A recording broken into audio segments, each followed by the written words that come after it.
Hey, so great to see you again.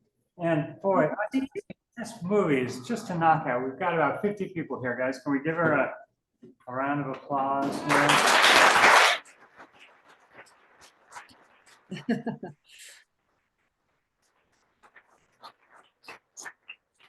So we've been enjoying your films. I watched Babushka earlier this week, Babushkas, and I even watched you in Bangladesh. And Ah, and I want to ask, I'm going to ask a few questions and then they're going to come up to ask questions.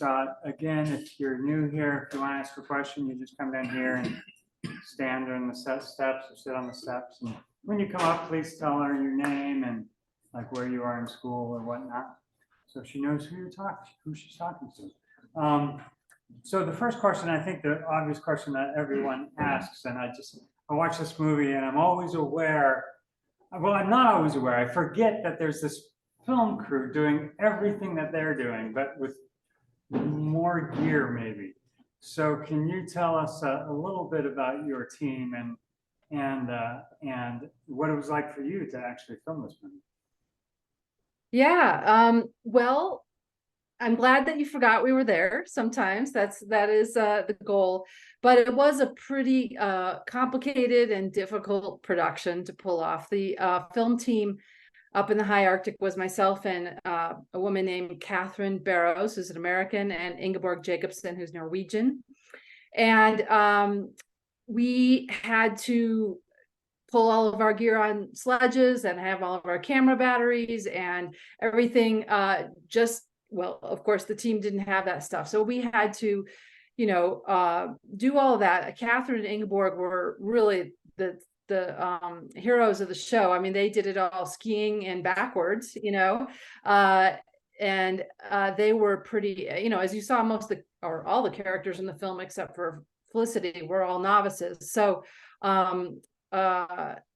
besides Felicity, Catherine, Ingeborg, and myself to some degree were, kind of experienced in adventure filming, but this was a stretch for everybody. It was definitely pretty difficult. And as you'll notice, I mean, at your film class, I'll mention that one kind of special thing I think about the project is that it is not narrated, if you notice. I mean, if you watched expedition films before in your class, or certainly any polar films, they're almost always narrated. And that's because it's really hard to get authentic real-time audio in extreme situations like that. So but we were determined to do that because we really wanted it to be their film and their words and their real time.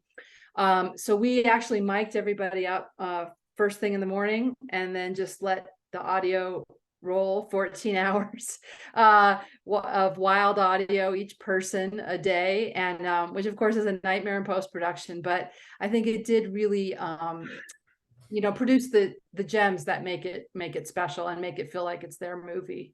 Sure, all the great little comments and Yeah. asides.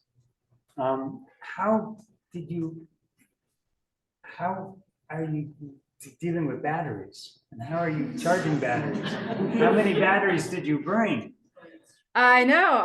Camera, anyone who knows film is just, that's the first question. Right. So basically, it kept me up at night for months, right? How are we going to do this? And, fortunately, we had 2 training expeditions in Iceland. So we were able to work through some of our systems. Like, how are we going to do this when we can't take gloves off to change a mic? Or how are we going to, how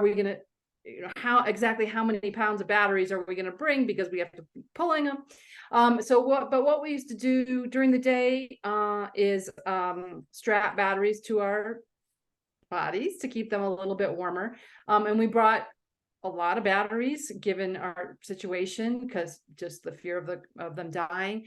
In fact, that didn't end up being a problem. We actually came back with a lot of full batteries, which sort of blew my mind. But of course, there were no generators, and bringing a solar pack to generate it would have weighed too much, because every ounce counted.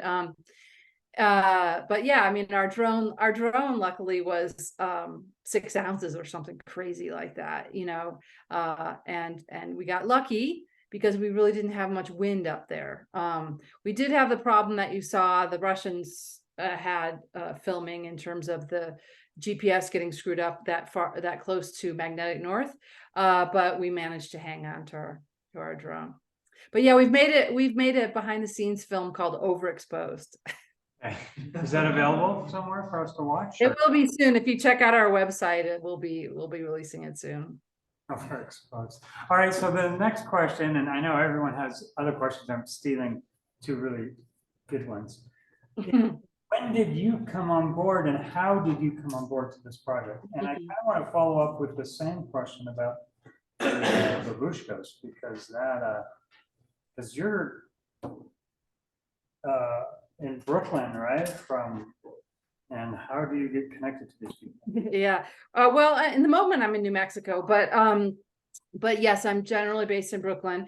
And the project, well, so I heard about Felicity's vision, right? This was all her brainchild, putting together this expedition. And when she put out her global call for applications in 2016, I heard about it. I saw it sort of go out around the world and started tracking it. And I actually applied to be on the expedition and got rejected. So, you know, lessons in failure, what making documentaries is all about. So then I kind of went about it another way and kept in touch with Felicity, and, you know, just the values that she was putting forward in terms of the nature of what she wanted to do. And of course, combining that with, you know, expedition filming and all the things I personally love to do. It just was something I really, so, you know, so we showed up in 2016 at her first, the first time the team met, actually, and that's when we met them for the first time. So we spent that first training with them and getting to know each other and building trust. And you know, it took a while because you know, she had to be sure not only that I would make a film worthy of the importance of what was going on, but also not be a liability, you know, that my team and I, so there was a lot of searching for the right crew that would be, you know, so a lot grew out of that. You know, it wasn't like you could just call in a different camera or call in a different camera person or all that. You just had to do things carefully. Okay, well, babushkas. Well, we can talk about no, that. I'd love to hear. Okay, so very quickly, babushkas came about because I did a show called Globe Trekker for many years on PBS. It's a travel show, and I was there in filming as part of our hour-long program about Ukraine, you know, long before, you know, everything now.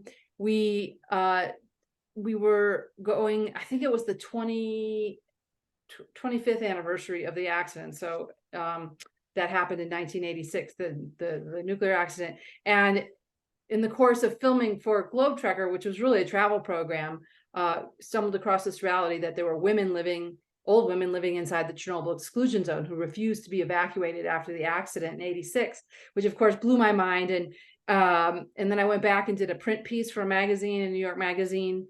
And then about a year later, started making the doc, which I was sort of waiting, even though I loved them and the story was incredible and it was so fascinating, but like, just to say this to a group of film students, you know, it's just so hard. I knew what was ahead of us, you know, these things take years, and you want to be very careful about what you commit to and how high the level of radioactivity is and things like that. So that's how that started. Okay, let's turn it over to these guys. Come on down here. Here we go.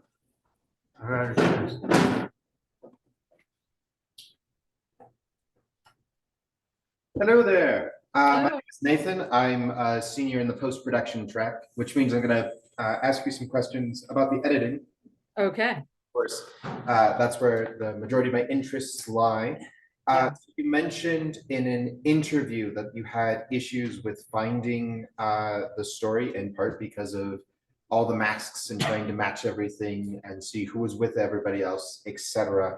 And I wanted to hear kind of how you faced and overcame that with your editor, and how you managed to keep the balance of, this is obviously an incredibly dangerous mission, but you also have lovely moments, like, I don't want to call it an evil chuckle, but a chuckle when talking about getting, you know, all the crew wet in preparation for the possibility of getting wet.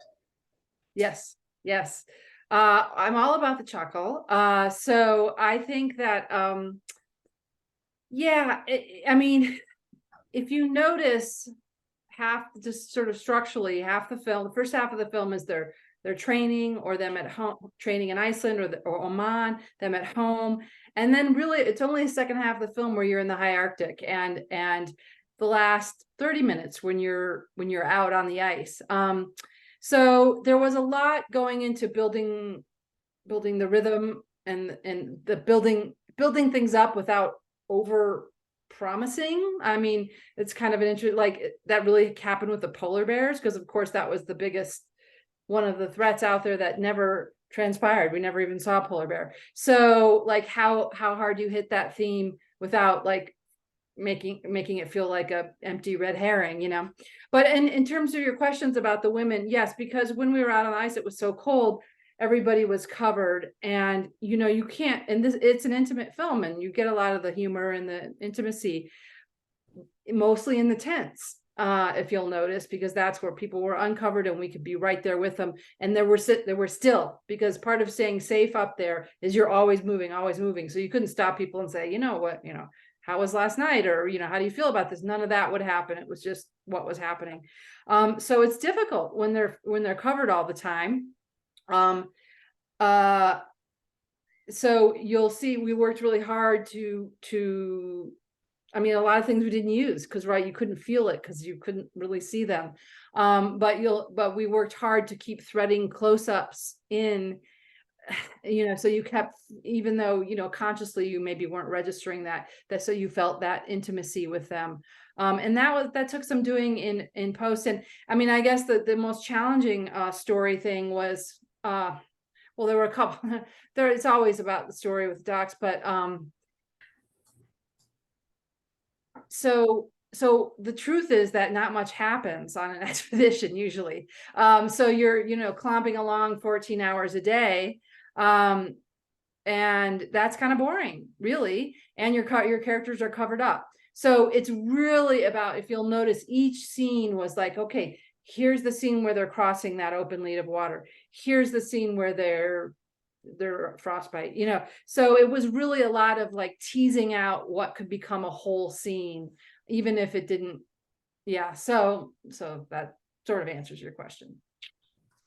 Thank you so much. Yep.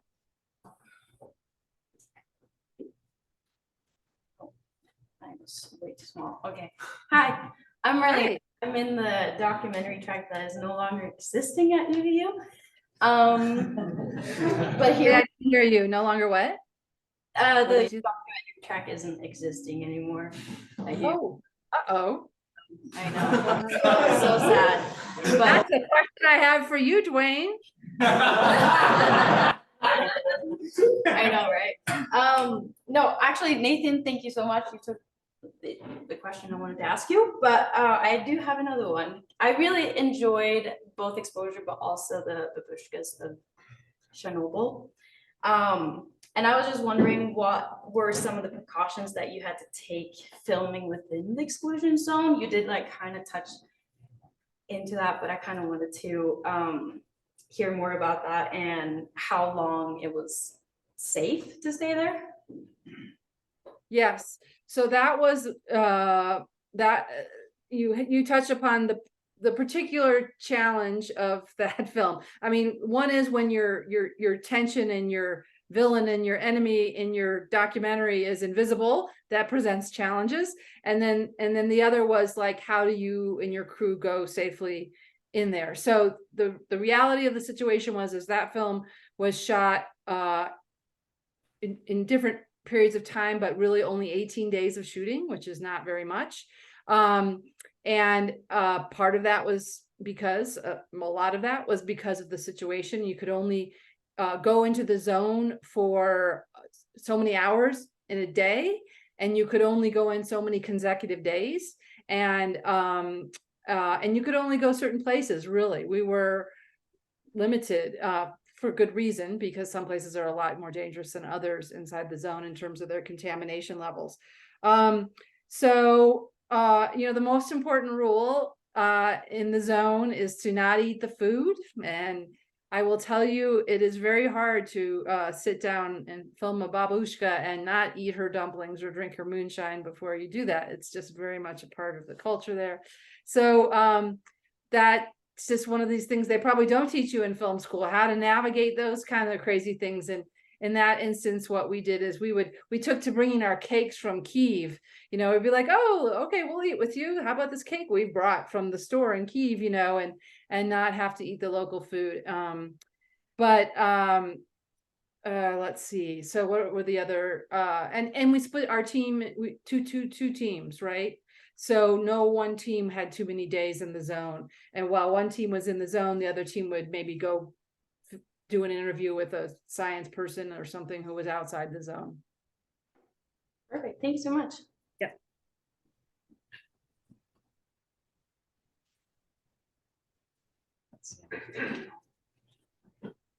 Hi, Hi. I'm Lillian. I am a junior in the film program and I want to be like an editor and director, and I also really enjoy writing. And I really love your documentary work.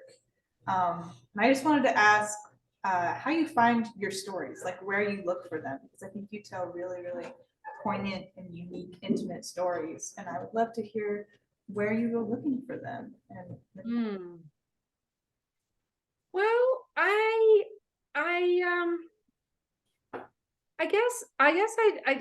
don't, I've done this kind of stuff for a long time. My first thing I did in TV and film was a series called Adventure Divas. And that was very much about finding change makers and rule breakers in different cultures around the world. And that's just, and I was in feminist book publishing before that. So these are the waters I swim in for a long time. So there is a kind of, I do think sometimes people will come to me and say, did you hear about this, that, or other thing? Like recently or they see a project you've worked on and understand kind of how you work and bring things to you. But for the most part, it's really randomly hearing about them or stumbling across it, because I'm not that interested in the mainstream stories you hear about, or like, for example, the way Chernobyl is covered for the last 30 years is really in one way. So, but when I hear about the babushkas or the stalkers or the like sub characters who really usually don't get to be the narrators of this story, that really interests me. was the unique perspective that you brought to these Yeah. common adventure stories. Yeah, well, it's really the people, it's the characters, and nobody ever thought that, some 85-year-old peasant woman was deserving of all that power, really. And I think she is. So that's one way of looking at it. Wonderful. Thank you so much. Yeah. Good luck. Thank you. Hi. Hi there. My name is Jessa. I'm a junior in the production track. And with that, a lot of the experience that I've had producing stuff is like narrative shorts. And so I was just kind of wondering what like pre-production looks like what your planning process looks like for documentary. Well, I think it's probably a lot less controlled, I mean, we do our best to, usually we've had scouts or reasons to be there for one reason or another, like the babushkas. I was there 3 times before we even started filming, and that's a lot for Chernobyl. And for me, I mean, this is sort of an informal answer to it, but like especially because I knew that my time would be limited shooting. Well, okay, if you're doing a scripted thing, you do it, you map it all out and you do all your story cards, and you know exactly what you do, because when the moment comes, you have to get it fast, right? Well, with docs, sometimes, I mean, a problem that happens with them, you can go out and you'll shoot, 200 hours or 300 hours or something. There are people, and then they come back and they have a very difficult post-production. In in the case of Babushkas, for example, I was really, because I wrote a print piece and I just spent time with them, and I already got to know the characters before we came back with cameras. In a funny way, it was like a narrative, because I like knew, I knew her story about Stalin, or I knew, this or that. And so pre-production there, like by the time we were shooting on that, I had the 20 stories I wanted to hear from someone or another in my head, so I could do the interviews. But of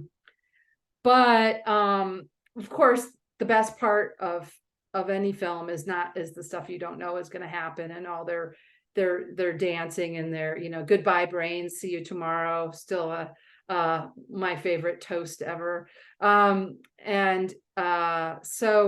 But yeah, definitely scout, in my case, especially because I'm doing international stuff, usually like the most important person out there is the field producer, the fixer, because they know the local everything and the people. And so one top pre-production tip is to, show that person, give them all the respects that they deserve, and pay them as well as you can. And they're just a full partner in it from the beginning. And I think fixers often get kind of short, they don't get the credit they deserve. So Thank you. yeah.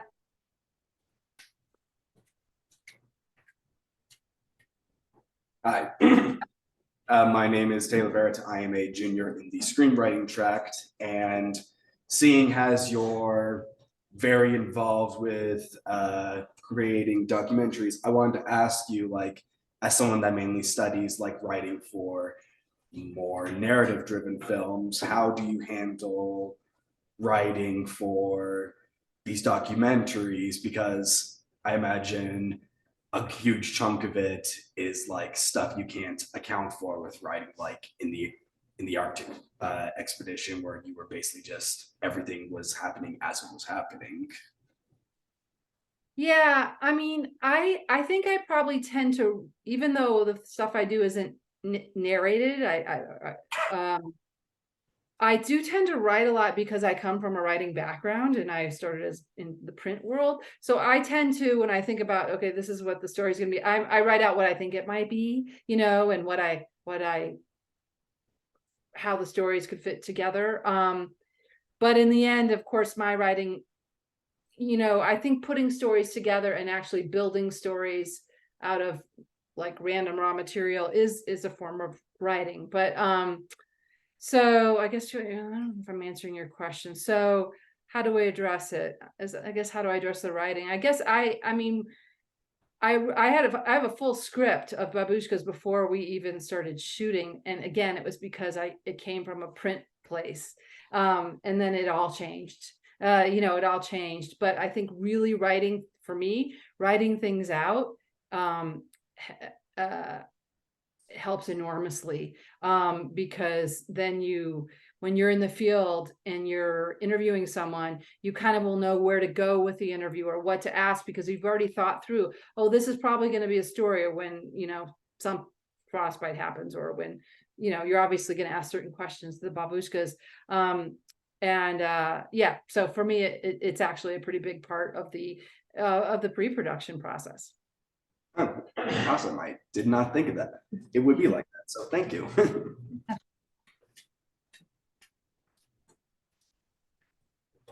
Hi, Holly. My name is Tate. Oh, I'm a little bit taller. There we go. Is that good? Yeah. My name is Tate. I'm also part of the prior documentary track.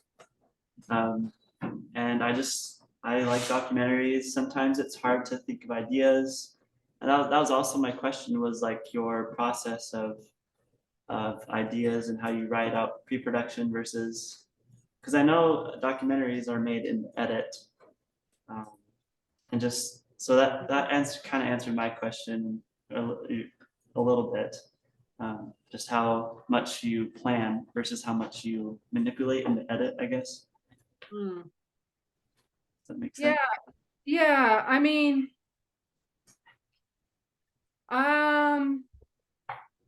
I think I plan, well, I choose what I do, and I plan in the in the way that like, if I know a character is going to do something that hasn't been done before, or tell a story in a way that hasn't been told before. And I personally love characters, and I think it's important, because some documentarians will be like, oh, I need to not like them. You know, it helps them with their process, but I'm like, you know, you're going to spend years, first of all, with this person, and you know, in an edit room or outside of it. And I just want to like them, and I want to celebrate them. So that's just part of what I do. I mean, I don't do like hard hitting investigative stuff, which is different. So part of choosing my stories and projects I do are things that I'm willing to live with for years, and happy to, and feel like endless. I'm still fascinated by the babushkas. I just did a follow-up film with Hannah, the main character of that. And so I don't know if that answers your question, but Also, just like, and it's going to be hard, right? You're going to have to be like bootstrapping the money and all that stuff. So if you don't like the person or like the story, then I just find that's just really hard to do. I mean, unless you're making something really political and you're politically driven. But anyway. right. And a little off topic question. How did you get the footage of the stalkers? Oh yeah, that was a good question.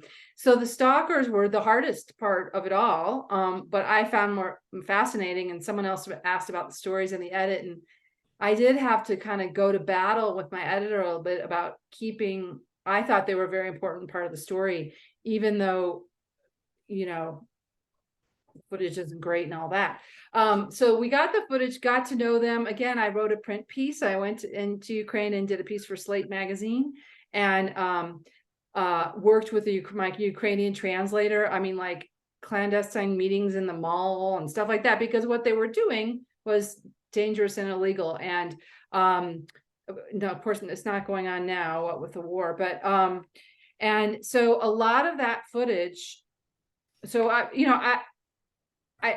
said, these were young people, and I said, look, my opinion, you shouldn't be doing this, you know, but if you're going to go back, take this better camera with you.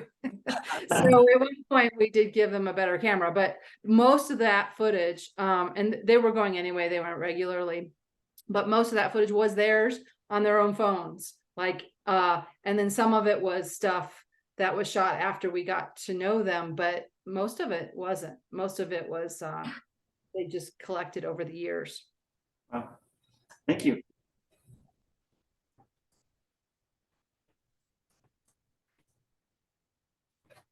Okay, I'm short. I'm gonna tilt this thing back down.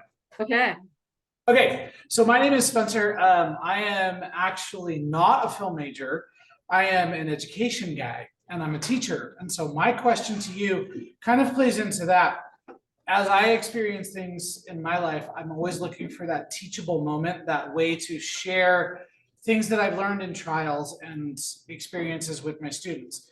So reflecting on your time filming Exposure and all of the challenges you faced during that process, what would you say is your biggest teachable moment that you would want to pass on to the next generation? Well, I hope the film it speaks to that. I mean, there's like me as my experience, but really, I mean, and we just wrote a curriculum for Exposure. I'm happy to share it with you, get your 2 cents on it. What age kids do you So I actually specialize in upper elementary here in Utah. It's 5th and 6th are still elementary kids, and 6th grade is what I teach. Okay, so they might be a little young for this, but certainly I think high school is fine. But anyway, so I think so. I hope it's a, you know, entertaining adventure film and all of that. But really, the composition of the team and the women from East and West, and the fact that these were women from countries that this is extremely risky behavior for them, what they're up to, not just the sea ice, but the breaking various cultural norms to do that. I mean, there were a couple, it's not in the film, but there were a couple people who were being told till the very last second, do not go out on that ice, do not do that. And they were like, click, you know, so the courage it took in a lot of different ways, I think is important. So in terms of a teachable moment, I think that I hope it was not lost on you guys that the idea of women from different cultures who are ordinary people doing something completely extraordinary that everybody told them they could not do and they would not achieve, to reach their, in this case, literal true north, but I think there's a room for a metaphorical true north in there. It is a metaphor for what needs to happen around the climate action, right? And I do think this film speaks particularly to young women. I've been screening it in the Middle East, and particularly Arab young women, where they just they don't have role models on the screen like that. And so hopefully the idea is not that everyone's going to go to the North Pole and become a climate activist or whatever, but the fact that whatever your true north is, whatever it is that whatever potential you want to reach, I think you see that ability in yourself in the stories on the screen. And so I hope I know that's a pretty simple thing, but it can be a pretty powerful thing in front of the right audiences. So hopefully some takeaway in that. Thank you. That's great. Appreciate it. Hello, Holly. My name is Micah Roberts. I am a cinematography student here at UVU. A little cold right now because it was wet and rainy outside. Well, it's like a 4D theater, right? If you guys were cold. Freezing just looking at the footage. So no, I really like the documentary work you've been doing. I have 3 questions, if you're okay with me. Okay, just one. All right, just one. I'm not gonna do that one. He answered that one. Okay. In your documentaries, why don't you end up on camera?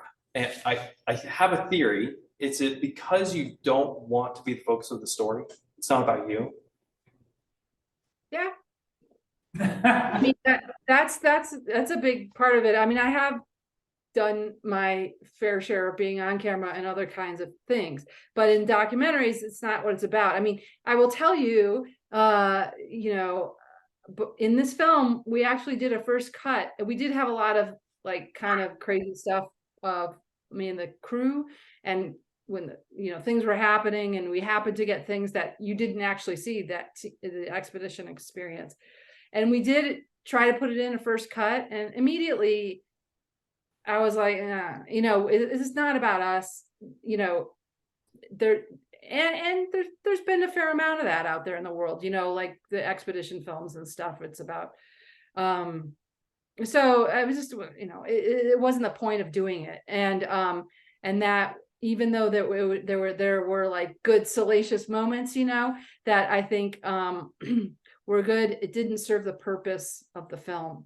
And so we pretty quickly and early took it out. And then we made the behind the scenes film called Overexposed. So that's where we put all of that.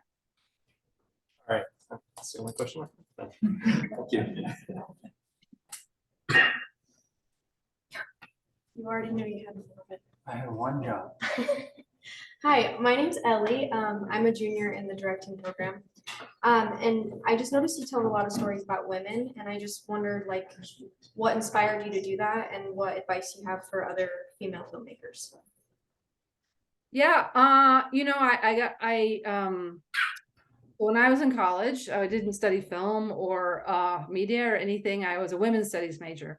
And then I worked in a domestic violence movement, and then I worked in publishing at a feminist book publishing company. So my MO from the beginning has been all pro women, hiring women and telling the stories of women, because I mean, things are better than they were 30, 25 years ago, but it's still, there's a long way to go in terms of the industry, in terms of equity in the industry, but also on screen, right? We talked a little bit about the babushkas, and I mean, obviously, well, not obviously, I'll tell you, I mean, if I would have said to babushka, you know, are you a feminist or something? You know, wouldn't have gone over, right? But their story is this incredible pro-woman, validating, funny, sad, you know, reality. And I just I don't know. I guess, you know, I was in a panel the other day and someone asked me something like this, and I kind of let my guard down. I'm like, oh, you know, I could say all kinds of political things, but I also just like women better. You know, I like working with women. And I was like, hush, went over the crowd. But anyway, I mean, but I started a writer space for all women writers. I'm just kind of into the special alchemy that can happen when women come together to create or overcome or do these things together. And it's not to say that I haven't worked with a lot of great guys over time and all of that, but there's only so many films that, at least the way I make them, that you're going to make in a lifetime. You're just going to make it. You're only going to write so many books. You're only going to write so many films. You know, in my case, I seem to only be able to produce something every 5 years of note. And so again, you want to just care about it, you know, and that's what I care about, women's issues. Awesome. Thank you so much.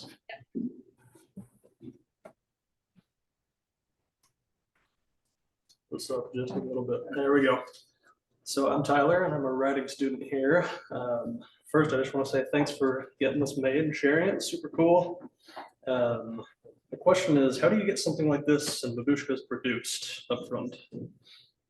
You mean the money? Yeah. Yep.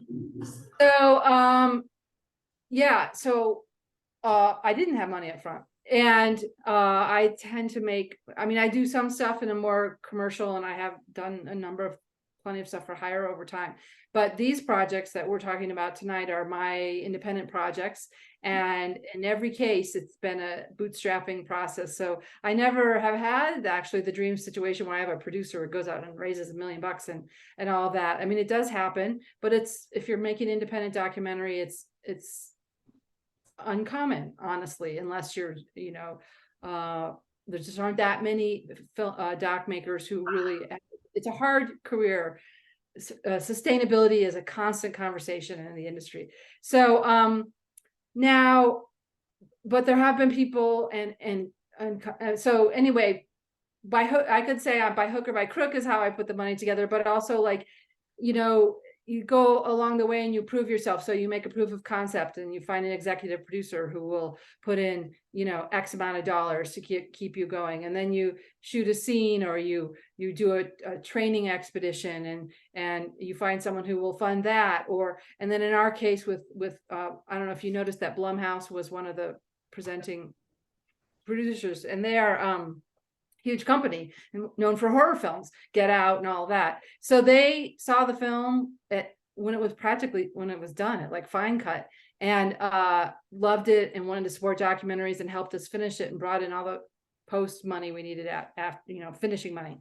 So there's no formula that I found, but really finding people who believe in you and what the story you want to tell seems to be the way to go. And then you know, there's grants and stuff that are very competitive, hard to find. But like, if you're doing something about, you know, I don't know, what are you passionate about? What do you want to make a film about?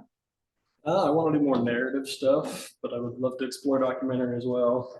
Yeah, well, you know, so you probably talk about making a short that gets into a festival, and then you're at the festival. And I will tell you, a lot of things have come. Festivals are our drain in a way, because, like, you know, filmmakers are footing the bill usually for that. But that's where you meet people, and you meet people who, oh, I loved your film. Like, whoa, do you want to fund my next one? Or do you want to help me turn this short into a feature? And then, yeah, so I hate to be kind of a Debbie Downer about this kind of thing, but it's like, it's not easy. Yeah. Thank you. Appreciate it.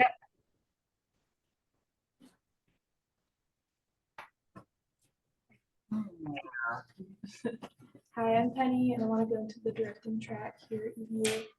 I guess my question is, for someone who's maybe not as familiar with adventure filmmaking, what are some aspects of that for someone not super familiar with it, that, what are some of the, planning and the process that's different that you would have to think of for those kinds of movies?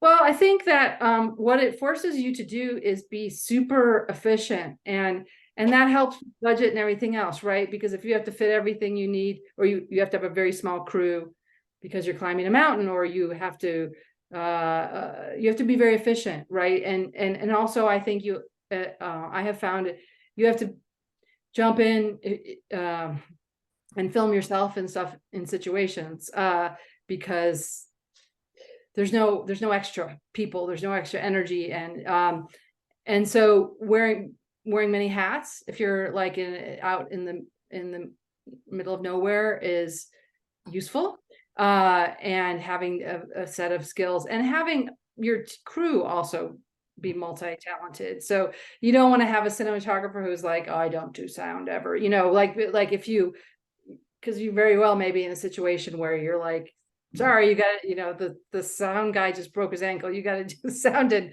camera and all that kind of thing. So I think it's really, personally, I think it's fun. So like, you don't want to do that stuff unless you get off on that kind of thing, because I have been on like shoots like that with people and it wasn't their jam, and it's just no fun for them, right? So, and if you're not having fun, you're not going to make a good film usually, or get to the top of the mountain. So yeah, those are some thoughts.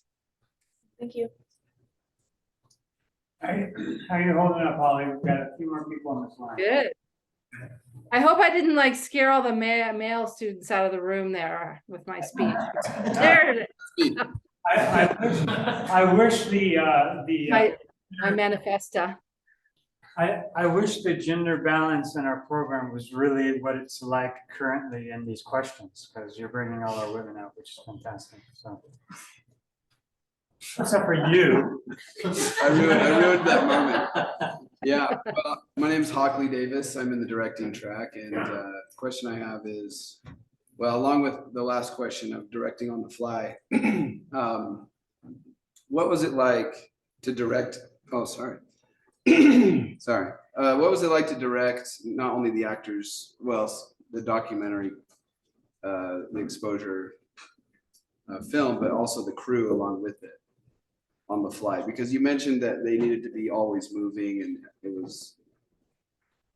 Yeah, well, it was an interesting process, because by the time we made it to the North Pole part of this whole thing, which was the court, filming for 2 years and all kinds of things happening. By the time we got to that last 10 days, it was, in fact, like, as one of your fellow students mentioned, like, you were just, and because of the extreme circumstances, you were just capturing everything you could, and everybody, and I was shooting, and everyone was shooting, and all this stuff.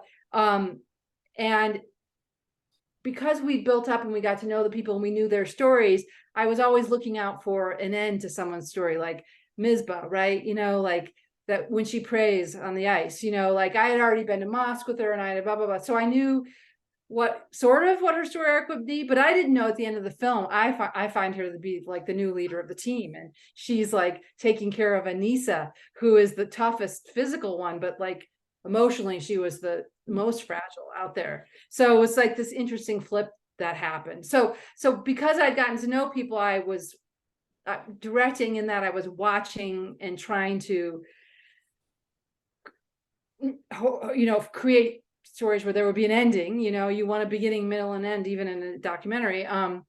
But in terms of like, oh, well, let's like do this shot or that shot, like there just wasn't any of that really up at the North Pole. And Ingeborg and Catherine were so competent, it was kind of, plus like you couldn't physically get to each other. So, so I think it was, from a directing standpoint, by the end of something like that, it was really hands off. And I'd worked, I'd worked with the shooters and stuff before, so I knew them. But yeah, so it's definitely less. It was more. It's a team effort by the end there for sure.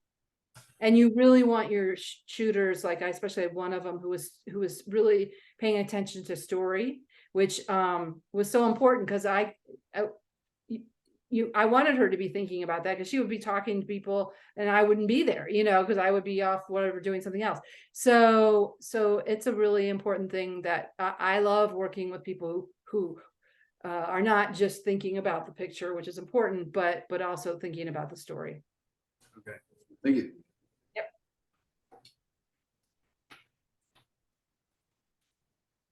Hi. My name is Natalia, and I am in the producing track. And so my question kind of has to do with that. I loved exposure. I found it very inspiring. I was wondering if there, or like as far as production goes, what your biggest hurdle was or hiccup when it came to producing a film and how you dealt with that. Lot of challenges. I had a producer named Eleanor Wilson who was really like the kind of nuts and bolts producer in terms of getting all of our gear together. And she came with us to Svalbard. I mean, she would be the first to say there was no way in hell she was going to go out on the ice and do the expedition. But she was also the one who like did all the budgets and wrote the grants and with me and really made sure the wheels didn't fall off, took care of the crew. And I think, and again, in a small production like this, everybody's doing everything, but it is like so valuable to have someone like you or someone like her who's just making sure that, the insurance hasn't fallen apart and all these crazy things you don't think about, but can completely tank a shoot. Like if all of a sudden, which happened up there in the Arctic, which was, we all lost our insurance, 2 days. It's a whole nightmare that went on. And she dealt with it, like trying to, within hours, reinsure the our team and the expedition team, because if we didn't, I mean, sounds kind of boring, but it like becomes the most important thing. We could not go out on the ice unless we had a guarantee that we would be picked up if someone was injured or, stuff like that. And so anyway, the producer role is hugely important and sometimes overlooked. So anyway, hats off to you. It's a hard job.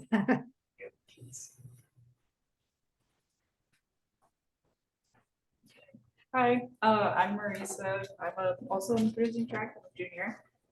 In your book, you talked about having a network of like women that were adventuring and how that kind of was created while you're trying to get Adventure Divas rolling. As well as you talked about how with like Globe Checker going in places where they speak different languages, having somebody that knows the area and speaking that language and everything.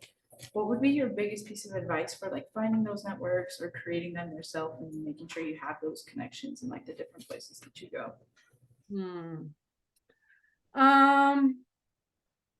Well,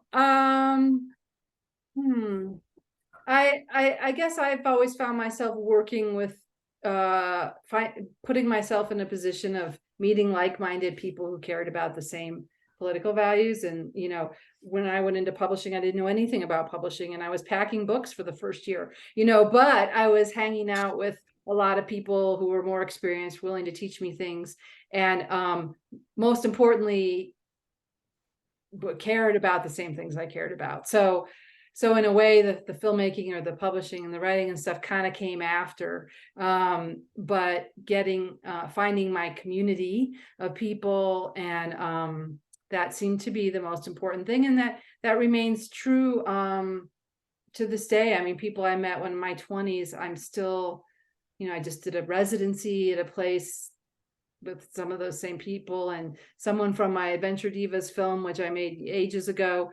I was at a thing where she got this big award for her work around sex trafficking, and so she's not a filmmaker, but like we both cared about this issue, and we've stayed in touch and helped one another in different ways over the years. So yeah, kind of putting yourself with the people with whom you share values, I think is really, it sounds simple, but I was intentional. I did a lot of things wrong, but I was pretty intentional about that, and that's worked out for me. Awesome. Thank you.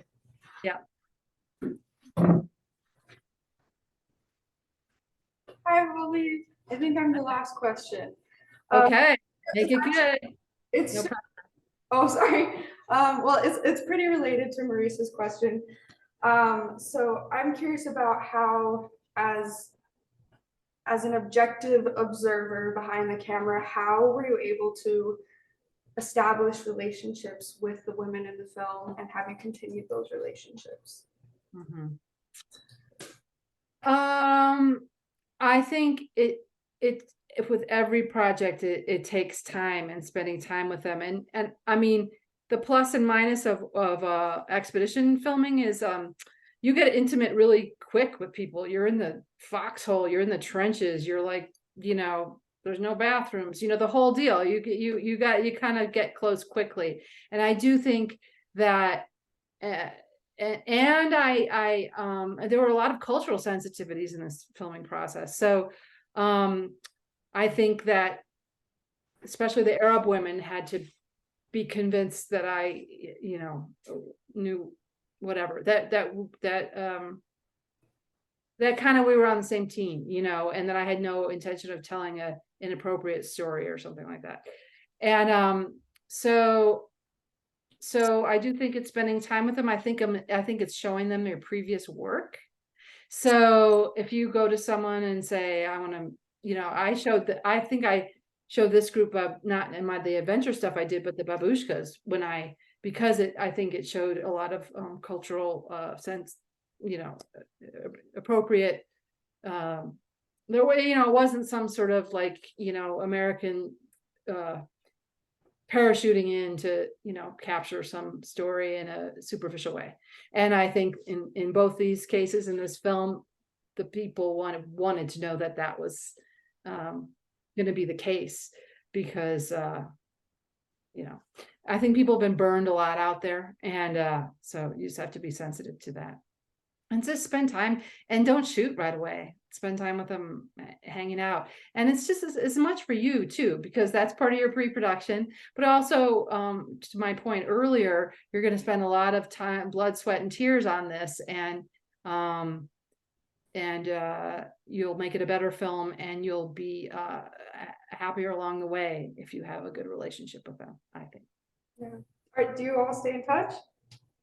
Most of us have stayed in touch. Yeah, actually, Mariam, who had the frostbite, no chop, she actually moved from Saudi to Brooklyn, which is where I live most of the time. So that's kind of funny. So I've seen her there, and Ida and I were just in the Arctic together, and so yeah, most of them. Some of them not.